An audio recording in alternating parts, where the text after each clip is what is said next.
Welcome to the Business Spotlight series. My name is Tanner O'Brien. I'm a senior partner here at Action Coach in Central Texas. Today I'm sitting down with my guest, Jonathan Carr, who is the president and the founder of Vehicle Reman. So excited to be jumping in. Jonathan, thank you, first of all, for taking some time and being here with me this morning. Why don't we just start with a little bit of background? You tell us, for those in the audience that don't know, tell us what the business is and what it does, and then we'll take a step back and kind of walk through how, your history and kind of what led up to founding the company. But let's start with that background. What is Vehicle Reman? Okay, so Vehicle Reman is an alternative to buying new trucks when your old ones kind of are end of life, right? So our target market are fleet companies. And so especially trucks that are, very heavily equipped, things like that, we can remanufacture them for sometimes 70 to 50% less than what they're going to be spending new. We're greener than electric. It takes us 2 weeks. And yeah, I mean, there's just a lot of benefits to it. I didn't go out to start a business. I found this model and I was like, holy crap, this thing is awesome. I want to do that. So, it's not often when you've been in automotive your whole life that you find an automotive like separate thing that you're like, I want to do that, right? This seems awesome. So, yeah. Awesome. I mean that is super clear. I love that, and I'll ask some questions as we get kind of deeper into it. But let's take that step back and let's talk a little bit about kind of your journey. I know you and I were talking just briefly beforehand. A number of years in kind of the automotive industry, kind of coming through this thing. Give us the snapshot, the high level view of kind of what your journey has been leading up to founding this business. Yeah, yeah, for sure. So, I grew up in automotive. So my dad started a repair shop about a month before I was born. And he started it because he went to a place and just got typical, crappy service. And he went home and he was frustrated. And so he wrote down like the top 10 things he was frustrated by. And he was like, loving your neighbor as yourself checks every one of these boxes. It fixes all of these things. So he'd never been in automotive or anything, but he felt like he saw an opportunity. And so he did that. It was just the one shop for probably 15, 20 years or whatever, me growing up. And then it started growing. And so it's called Christian Brothers Automotive. We were actually talking because I used to run the store right down the street from you. And so, yeah, it was just a really neat opportunity because I got to, be a service writer. I got to, I got to, right, clean the shop and the toilets and all that kind of jazz. Then eventually I had my own franchise, did some store turnarounds, things like that. And then went to the corporate office for about 4 years. And just kind of got to see everything at the macro level, which was super cool after, being store level for so long. Oh man, that is so cool. So where was this transition into kind of starting the business of today? At what point did kind of that come about? Taking that leap and moving into this realm. Kind of tell me a little bit about that transition. Man, it's kind of a crazy story. So I was running our charitable foundation when I found out about this. And our biggest project is we were fixing cars for free for single moms. Okay. And so I was networking and trying to find people that might support or whatever. And I met this guy and he was like, man, I was in this business with this guy years ago and it went great. And it's automotive. And he started it because he wants to help single moms. And I was like, man, if I didn't trust you and know you, like I would think that you're making that up. But I was like, man, I guess I ought to meet this dude. And so I did, and we just hit it off really well. And so I ended up taking over the company from him. He's still involved, and yeah, it's been a cool thing. It's been a really cool thing. I love that. Uh, I've got some fun questions that listening to the background, kind of knowing now a little bit more of the story. So like for transparency, clarity, all that kind of stuff. Your dad started Christian Brothers Automotive. Is that Yes, sir. correct? Hmm. And then that turned into a franchise model, is Yes, what sir. I heard. Beautiful. So I got to ask some questions because one of the things I love talking to other people about is family business, working with family, things like that. We hadn't talked about this beforehand, but I'm actually in business with my parents. My Okay. dad's been in business with he was in business with his his father, my great grandfather, like all the way back through, they had a moving company back in the day. That's awesome. Um, so, family business is one of those things that's kind of near and dear. But wanted to get kind of your take. Growing up around a business that has kind of ended up turning into a family business. You worked in the business with your dad and watched it grow and all that kind of stuff. What was that like? What were some, I don't know, some lessons learned along the way of things that like worked really well, and some things that as a parent-child relationship in a business that maybe didn't go as well as it could have. Oh man, there's lots of all of that. Um, man, I don't want this to be a cop out or anything. But like my dad barely graduated high school, didn't go to college. My brother and I are not that far off academically, right? And so what we honestly say and what I truly believe is like the reason we were successful is because we did our best to apply the fruits of the spirit to everything that we did. And like that's just something like you can be a Christian, you can not be a Christian. Like if you read those, they are good things, right? And so really like that was the main consistent thing. We did not have a growth plan. We didn't have like these target revenue numbers. Like it was just like, let's just do this and see where it goes. And man, it grew to 280 stores, which is crazy to me because yeah, the one wouldn't even really provide all that much when I was growing up. And so yeah, that's been kind of it. One of the really cool things is my dad and I got along so well that even when I was at the shop, right, like I was in Georgetown, it was 45 minutes away from home. And I would call him almost every day on my way and be like, hey, this is what's happening in the shop. What are you guys doing about this at corporate? What's going here? What's going there? And so just the kind of brainstorming and getting to kind of soak that in and just it was just it was a very cool experience and yeah I'm glad that I found a place to put it to use. Man, I love that so much. And that relationship with getting along, I think, is sometimes it's underplayed in how family business can operate and things like that. I know that's kind of been our experiences. My dad and I got along, and we also had very different roles in the business. We weren't trying to compete for the same type of thing, and that made a world of difference in us not butting heads and things like that. So um, that's fantastic. So let's talk a little bit about Vehicle Reman Okay. and kind of your role in the business today. So if you would, you've got the title of president and founder. What does your job role look like in the business today, especially as you continue to grow it, things like that? Kind of what's your day-to-day function look like within the business? Man, good question. I'm wearing a few hats right now, but I would say the things that I'm really trying to drive is one, sales. I've never done cold outreach before, and it is not easy, and I'm kind of learning as I go. So just a lot of kind of trial and error stuff there. But then the other thing that I'm really trying to work on, or I have worked on, I think we're at a good place on, is our pricing model.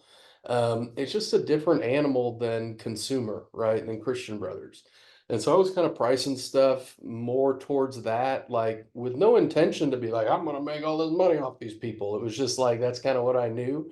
So just really changing, how we structure things and how we price things. And dude, there can be 150 parts on these tickets. It can be 120 labor hours, right? And so a big challenge has been trying to make that into bite-sized chunks for our customers, right? Where it's digestible and they don't get to a point where they're just like, okay, yeah, I guess I'm doing this without fully understanding what they're doing. And really getting to make decisions, right? On what do I want to do? What don't I want to do? That was always our intention, but I just realized it's way different, right? Like when I was at Christian Brothers and you call a customer and you say, hey, this thing could be as much as $2,500. Let's go through it and say, hey, you may not need this because of this, et cetera, et cetera. And that's what I was doing with these tickets, and they're 20 to $100,000, right? And people just don't have the same level of patience or care once they see that number, and I'm like, no, but we'll drop it by half, I promise. They're like, yeah, okay, buddy, whatever. Talk to you later. So we've kind of changed things with a bigger variance to kind of cover a lot of the unknown stuff, which has been helpful. And then really like customer service and wows, right? Like I was talking to my dad the other day, and it was just great to kind of be reminded of the fact that like our lobby is our truck, right? Like one of the things that made Christian Brothers successful early on was it was revolutionary to have a clean lobby, right? Like you walked in and like that was a big deal. And so, right, what are we going to differentiate ourselves on? Are we going to start painting some accessory components? Are we going to make sure that engine is detailed? You know, are we going to put some kind of spiff in there for the driver since they didn't get a new truck? And, you know, will this make them a little bit happier? And that's what I love to do. That is my favorite. I would love very much to just have some consistent sales coming in, nothing crazy. And for me just to really get to focus on quality and wowing the customer. Because yeah, I was bad at a bunch of stuff running shop, but quality and customer service I was very, very good at. Oh man, I love that so much. Well, you bring up kind of an interesting or a good point, I guess. The difference in clientele or customers. So if you're working primarily on fleet vehicles, that lends to business clients versus consumer clients, right? Mhm. Which is a different animal when it comes to marketing and sales and kind of all the different stuff that comes along with it. Um, so with that, kind of what have you found to be most effective in kind of having some of those initial conversations, or going into cold outreach?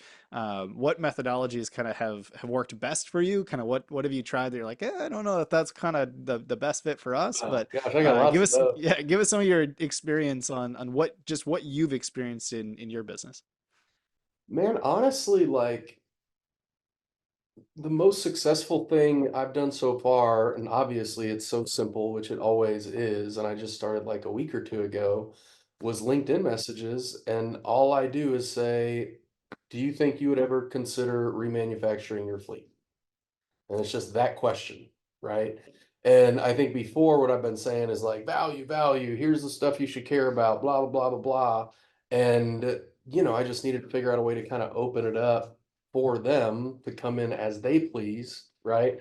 And so that's been cool. I will tell you one of my favorite things about B2B that I didn't see coming was now take this with a grain of salt, but like, is how much more reasonable the customers are. Like, because they're in business to make money, and they understand that if they, you know, aren't like allowing me to do that, then it's not going to be a good relationship. And one of my huge things is win-win. Everything's got to be a win-win. Mm. And so what's been really cool about that though is if they like have a price or if they have a budget, we can normally get exactly what they want within that budget because they are reasonable, they understand what things cost, right? And so it's just that's been nice. I've enjoyed that. Oh, I love that. And I guess I can imagine, especially in this industry, it's probably a little less emotional when it comes to, business clients versus retail clients. Yeah, it's an Um, asset versus like, you know, your baby. yes. So like when you look at, your best clientele, your best customers, do you have size of business that tends to work best? Like if they have just a couple of vehicles in the fleet versus, ginormous, sets of fleets, things like that. Is there one that tends to fit better for y'all, or is it just kind of across the board? Or tell me a little bit about that. I mean, they're both great. We do a ton of both of them. Obviously, I'm never gonna mind somebody that is just gonna, you know, send a few trucks as a good baseline every month. So we'll take those big companies all day long. But they're more the long game too, right? And so we've honestly had a ton of success with home services companies, electricians, AC, plumbers, construction, utility construction. Really, man, anything where you look and you're like, man, I bet they spent some coin on whatever that upfit is on the back of that truck. Like that's where we shine. I love that. So as you look back, or I'm going to take us a step a little bit away from the day to day of the business today, and you look back at kind of the journey you've been on, really since you were a kid through today. What are some of the biggest business lessons that stand out to you? I would have to guess that there's a number of them that you've learned along the way that have kind of helped you become who you are today. But are there one or two that just kind of stand out in your mind over and above some of the rest that you can share with us today? I don't know if this is advice or a warning, but it's always harder than you think that it will be, 100% of the time. And even when you're like, "Oh no, that's going to be hard," I know that's going to be hard. No, it's going to be pretty hard. I know. You don't know. You have no idea. You never ever do.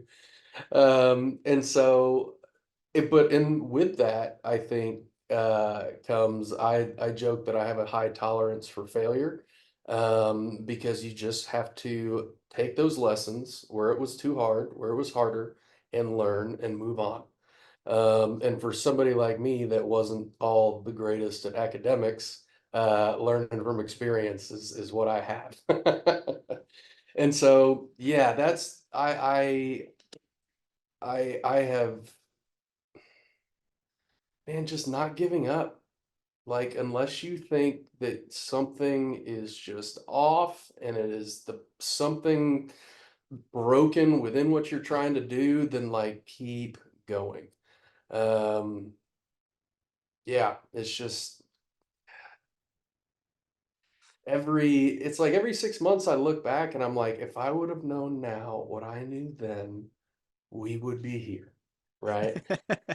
And so, but some of the best advice, or some of the best advice, some of my other favorite advice is like find people that have already stepped in the shit that you don't want to step in, and have them pointed out so you can step on over it.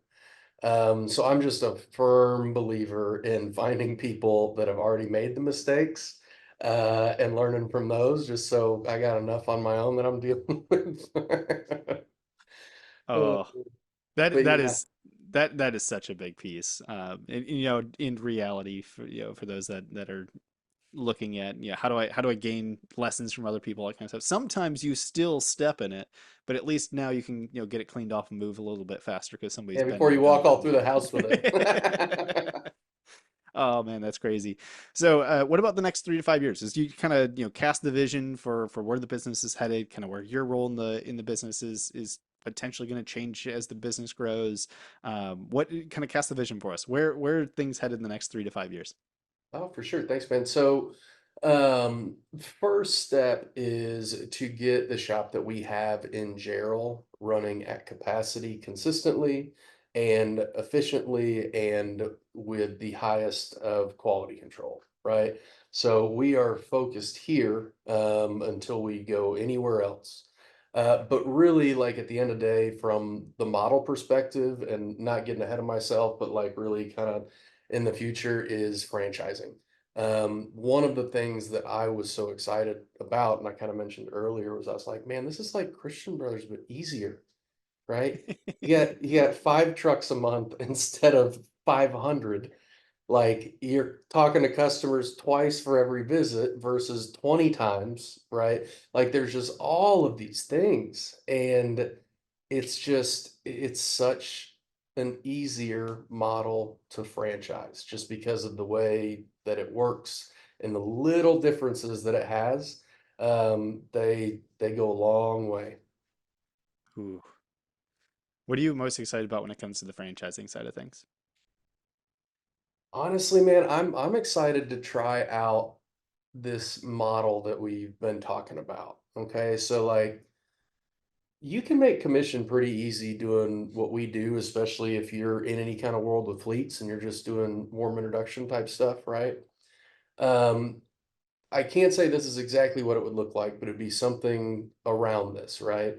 Is I want to be able to allow people that could never own franchises to own franchises. Okay. So the first way that I want to do that is by incentivizing people that can sell, right? So I'll be like, hey, you want to go to Dallas and you want to sell a bunch in that market to where it requires us to build a building and put up a shop there? You can have a cut of that franchise. Part of that is yours. You got the customers, You're the one that developed the relationships. You keep developing the relationships. We'll get you somebody in there that'll help manage shop stuff if that's not your gig. And then you're there, right? But then, and this is further down the road, but I get in trouble for that, but I'm gonna do it right now. But so like the other thing this thing lends itself to is remanufacturing our own parts, right? So eventually we're going to start remanufacturing our own AC compressors, brake master cylinders. I almost lost my mind. I thought I forgot. Whatever's the most cost effective, right? And so you can, with that, right? Like if you are producing enough to where we're buying or you're reboxing, or honestly, to make it less complicated, if we just have an overflow of trucks that need reman, right? Then, like for example, there was a neighborhood in Houston I was working with, kind of low income, over, on the east side, and they had like just these amazing nonprofit organizations in their community that were teaching people how to work, and then from there, how do you build a business in that, right? Mm. And so, what I would love nothing more, let me back up again. So my days as a foundation, I believe that the most effective way to help people right now is urban development, which creates real estate appreciation, right? So my ideal, right, would be I'm going to go in one of these neighborhoods and I'm going to run a warehouse. And then we're going to find community members to kind of go in, and we'll find some professionals as well and say, hey, this is what you're going to do. This is going to be your gig. And if you do ABC and go through this program, right, you can own this franchise. And then eventually you can take it from here and go put it somewhere else, and we'll put somebody else in this building. And so some of my other favorite business advice is people are consistently surprised at how little they can do in 5 years and how much they can do in 30. And Ooh. so ever since I read that, like I try and think in 30. And so when I'm talking this stuff, like I'm not crazy. We're not like, not trying to do this tomorrow, but like that's the plan. And I actually do have a plan for it. But that's where I want to be. That's where I want to land, is using this thing to put franchises in families that couldn't have had them otherwise. Ooh, that's casting a vision. I love that. Um, Thanks, man. well, Jonathan, I know we've covered a ton already in the conversation, but I always like to kind of get into just a few rapid fire questions. Just pull, we'll call them wisdom nuggets for the audience. Just a couple things that they can take away, that sort of thing. So, um, when you look back at kind of everything so far, what would you say for you has been kind of your key to success?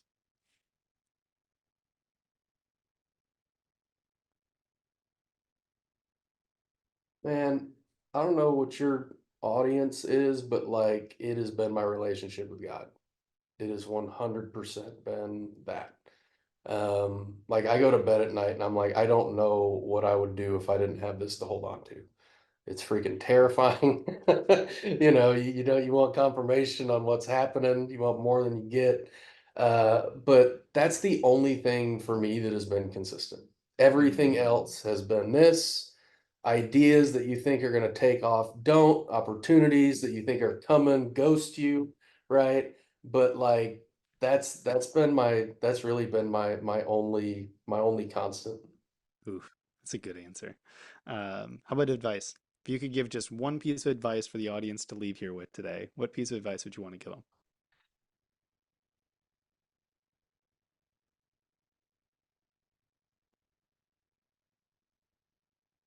Honestly, pray Hmm. in whatever way suits you, right? Like there's this really, and I'm gonna send it to you, Tanner, but like there's this really awesome book by C.S. Lewis. And it's actually just a compilation of different chapters and essays from his books, like over time. Do you know what I'm talking about?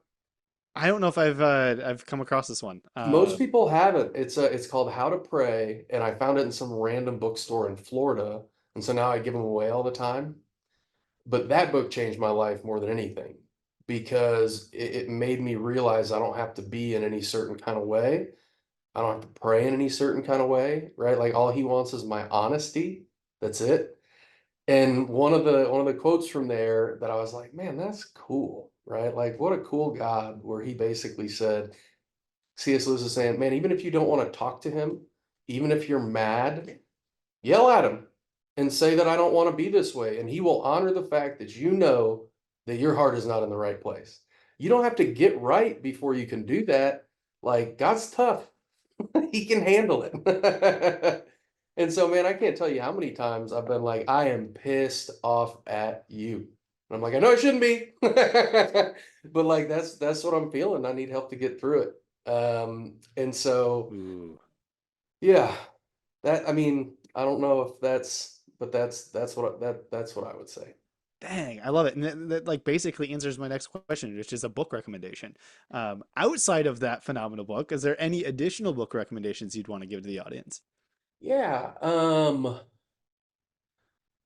I think a few kind of my favorite business books are Originals by Adam Grant, um, Black Box Thinking by Matthew Syed, Syed, and then this is so dorky, but and I have not read this whole thing. I would never pretend to in a million years. But there's this like encyclopedia type series called The Story of Civilization. And so what happened was like it was in like the 20s or 30s. There's this dude named Will Durant, and he was looking at history and everything was siloed, right? So you had like agriculture, science, da da da da da da da. And he's like, man, nobody has ever synthesized all these things and put them together so you can watch them like in the reality of what it how it uh progressed. And so the story of civilization by Will Durant is one of the cooler things that I've gotten a chance to read a little bit of. I kept going in and bugging this dude that worked at like I call it a little Harry Potter bookstore down the street from me. He's like always behind his desk with the books up, right? And I was always like, "What about this? What about this? I want to learn about this." And he was always helping me, but he was like, "Jonathan," he's like, "I don't know, but if you want to know, it's probably in that book somewhere. So go check it out." So I was like, "All right." Dang, those are some good recommendations and ones that I haven't got to put on my list yet. So that is absolutely fantastic. We'll do one more rapid fire, and then we'll kind of get to the official wrap up here today. And this one's just kind of fun. When you look at your business today, if you could take a little bit of magic dust and sprinkle it all over with just one spot, that's the key. You only get to choose one spot in the business. Where you sprinkle it all over that one spot, you wake up tomorrow, it's 10 times better than it is today. Where would you choose to put that magic dust? It's such a boring answer. I mean, I would say sales right now and just like introductions, right? Like not even sales as much as just like I just want to talk to the right person and for them to like understand I what I'm saying is not a lie. And like if you just can believe that I'm not lying for like 10 seconds, I let me explain how this is real. Oh, But well, boring or not, that's a phenomenal place to put a little bit of extra magic. heck Uh, yeah. that's That that's or awesome. sprinkling some, pixie dust all over that truck and just figuring out the best possible way to deliver it back to the customer. There you go. That's a good one too. All right. So before we get to the final question, I always love to kind of wrap up these conversations on for those in the audience that want a little bit more information, that want to see all the work that y'all are doing, that want to connect with you potentially. Where can we advise them to go for a little bit more information? Oh yeah, for sure. You can go to our website at vehiclereman.com. Or you can always just shoot me an email at Jonathan, Jonathan, at vehiclereman.com. Beautiful. For those that are watching and listening, I will make sure to put all that in the description below. So make sure you grab a moment, go click the links, send Jonathan an email, say, "Hey, saw you on the Business Spotlight. Great conversation. Just wanted to connect, all that kind of stuff, especially here in the kind of general Austin metro area. It's always fun to make some connections with other business owners and things like that. So make sure you take a moment and do that. Yeah, it'll be But fun. yeah, yeah. So outside of that, I've got one final question I always like to kind of wrap out these conversations on. And that is simply, Jonathan, what is most inspiring to you today? Man, I would probably have to say my daughters. Like they're 4 and 7, and I don't know, like all the cheesy stuff, right? Like I just want to be better. I want to be a better dad. I want to be a better husband. Like, it's just it's very easy to be like lovingly motivated by those girls. I like them a lot. I like them a lot. Oh, it is always fun to kind of hear the answers when it comes to family and things like that. It is truly inspiring. So, Jonathan, thank you so much. This has been a genuine pleasure. I know I could probably Same, sit here and talk your ear off for another hour, but I just want to say thank you for taking a little bit of time and allowing us to kind of dive into your story a bit today. So, thank you. for sure. Absolutely. Thanks for having me. Yeah, it's been awesome. It was really fun.